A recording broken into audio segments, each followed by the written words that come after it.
What's going on, gamers? Chris here with Telesplash Gaming, and I just got back from my first Portland Retro Gaming Expo, and what a freaking amazing experience it was. I can't wait to tell you guys all about it. The full Genesis collection, the Retro Rat Pack, the arcade, the Metal Jesus crew. Stick around, let's talk about what the Retro Gaming Expo in Portland was all about.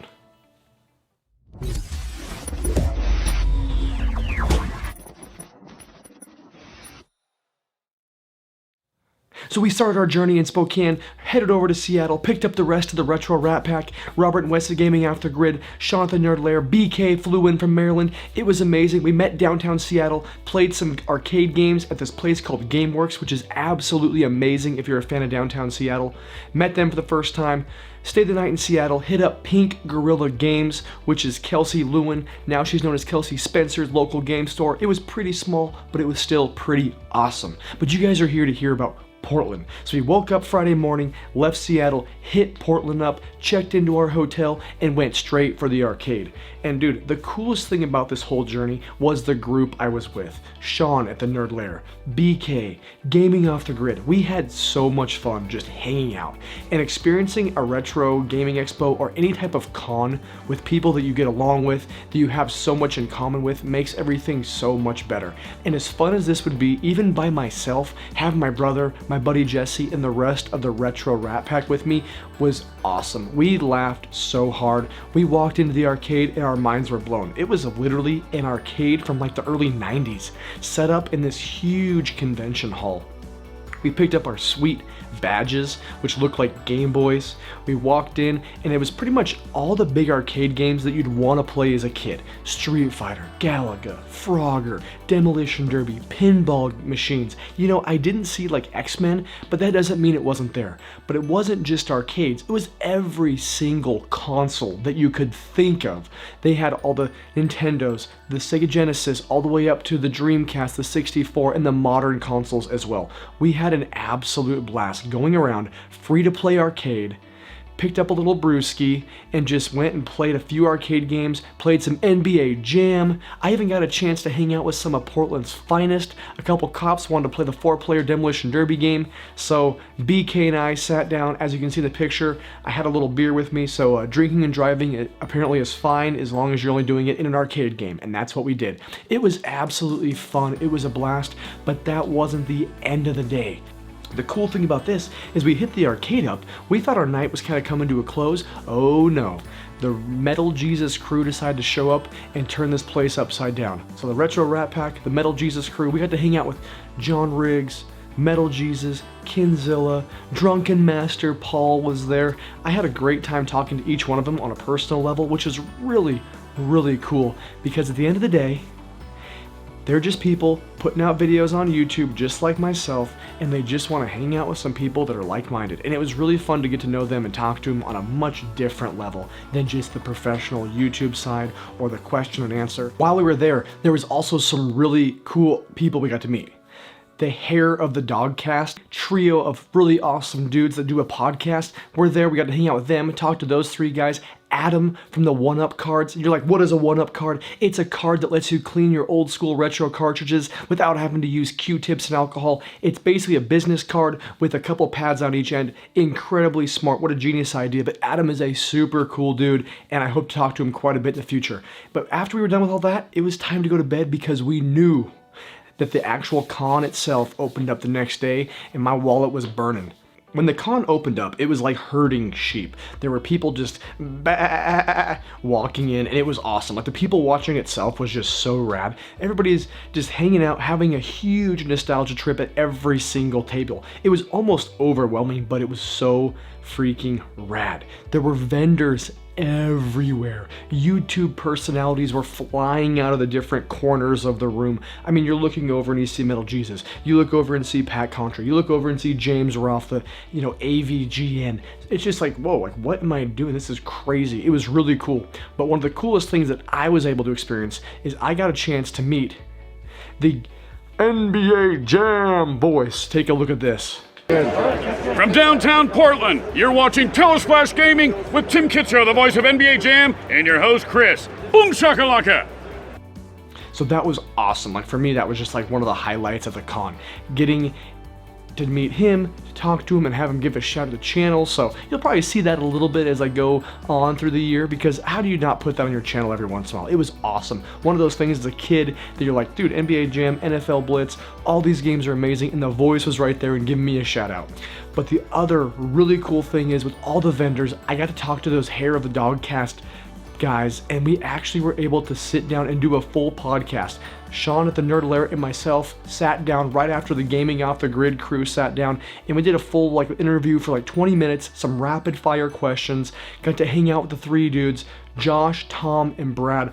All incredible guys, and if you have not listened to the Hair of the Dog cast, you need to get it on Stitcher. Check them out. They're a really cool podcast. They're on YouTube, but their main thing is audio, so you're probably going to get a little bit more updates through Stitcher, but really fun. And that was just part of it. I mean, they had multiple. They had Grand Pooh Bear on there. They had Kinzilla. They had multiple YouTube personalities on there. So to even be in the same breath as those guys and be able to share the same seat as them was mind-blowing for me. I still love watching YouTube videos. I'm still a fan of YouTubers. So to think that I have even a couple subscribers that enjoy my content, and then these guys want to actually do an interview with me was really, for me, I feel incredibly lucky, incredibly blessed, and I'm super grateful to be part of their podcast. And I can't wait to, do a few more in the future.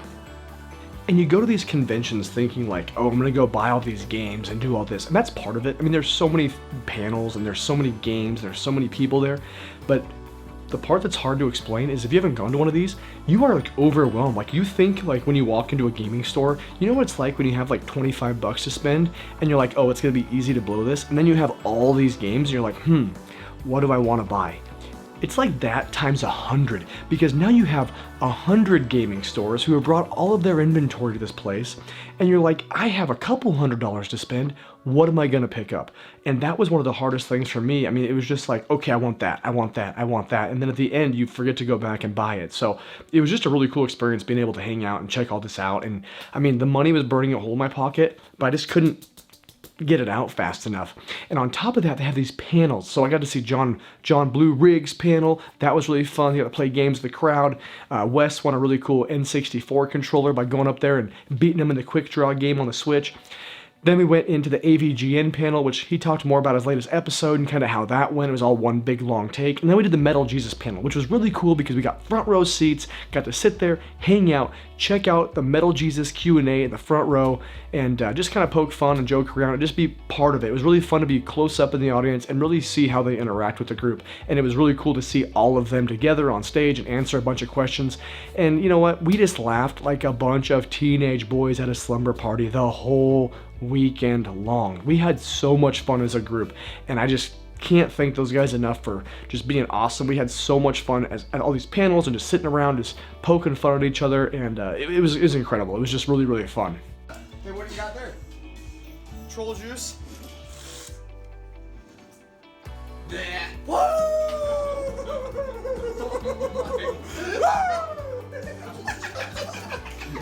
Dude, I don't even know what happened.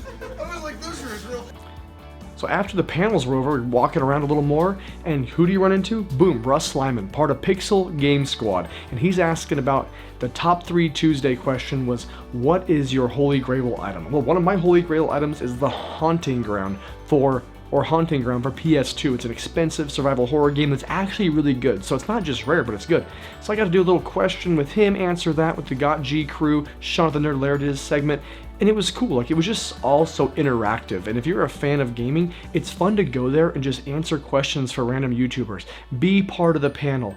Go around, buy t-shirts, buy gaming stuff. I mean, there's just so many people that you never know who you're going to run into. And that's what really made it fun for me, is you go there as a fan, and then you see all these people, and it's like, what the heck is he doing over there? And then you realize, it's just another dude who's a gaming nerd like myself, and he's got a YouTube channel with a bunch of followers. So that's what really made it kind of unique for me, was just getting a chance to be part of that and see everything there.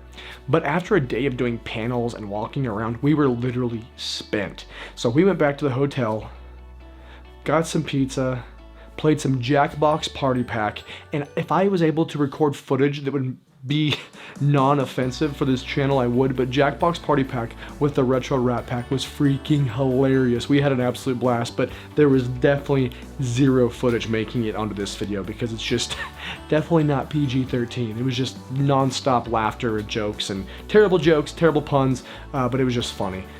Now, another thing you can't do is you cannot go to Portland without checking out Voodoo Doughnuts.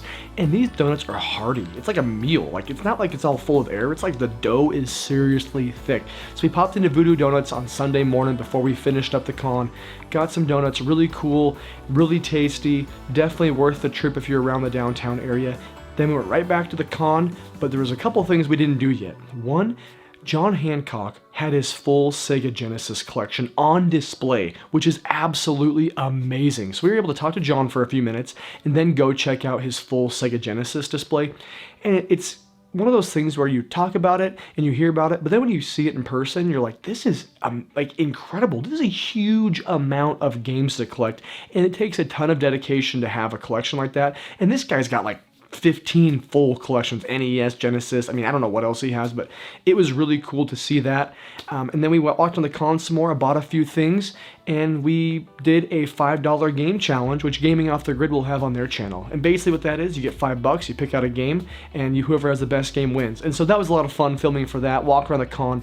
But again, it was like stressful. Like the whole time you're just going. So Portland Retro Gaming Expo, finished with a bang, said our goodbyes, gave everybody hugs, and I had to hit the road back to Spokane. But it was an absolute blast, and one that if you haven't seen, have you even been to a con, and you're in the Pacific Northwest, this is one of the best gaming conventions in the country from what multiple people told me.